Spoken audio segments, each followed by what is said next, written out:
Parliament ఎన్నికల్లో అన్ని BC కులాలు కాంగ్రెస్కు మద్దతుగా నిలవాలని అద్దంకి దయాకర్ కోరారు. తెలంగాణకు బీజేపీ గాడిదగుడ్డు ఇచ్చిందనే వినూత్న ప్రచారాన్ని ఆయన ప్రారంభించారు.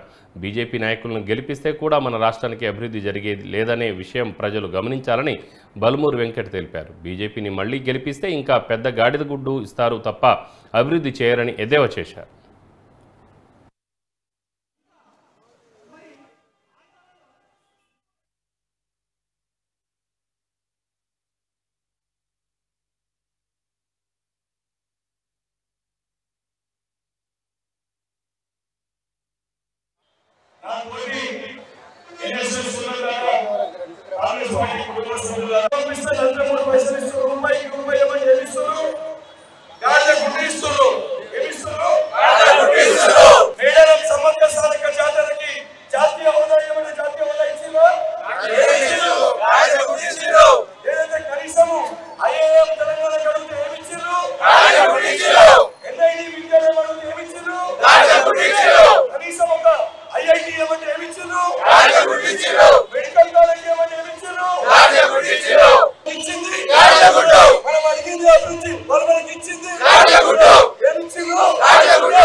ఏదైతే బీజేపీ పార్టీ నాయకులకి, తెలంగాణ రాష్ట్రంలో ఉన్న బీజేపీ పార్టీ అధ్యక్షుడికి, బీజేపీ పార్టీ కేంద్ర మంత్రికి, తెలంగాణలో ఉన్న యువకులకి ఉద్యోగాలు ఇవ్వమంటే గాడిద గుర్తించారు. మాకు ఐఐటీని ఇవ్వాలంటే గాడిద గుర్తించారు.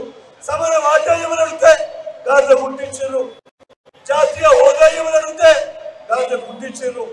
ఇప్పటికన్నా ఈ బీజేపీ పార్టీ నాయకులకి సిగ్గు రావాలి, బుద్ధి తెచ్చుకోవాలి.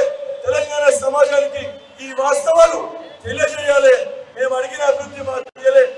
ఈ దేశంలో రిజర్వేషన్ వర్గాలు ఎస్సీలు, ఎస్టీలు, ఓబీసీలు, మైనారిటీలు, మహిళలు మిమ్మల్ని తన్ని దేశం పారిపోయేదానిక తంతరని చెప్పి బీజేపీ ఆర్ఎస్ఎస్కు హెచ్చరిస్తున్నాం. ఏం పిచ్చి నగరాలు చేస్తున్నారా భయ్ మీరు? నీ సొమ్మ, నీ అబ్బ సొత్త.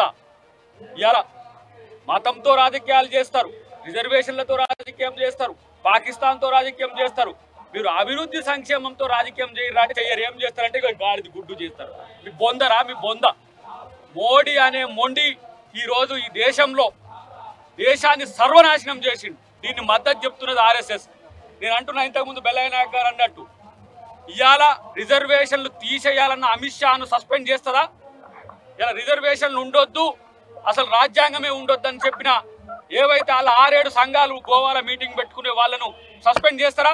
ఈ దేశంలో వాళ్ళని కేసులు పెడతారా? కాబట్టి ఇది బీజేపీ, ఇది వేరే దేశపు పార్టీ.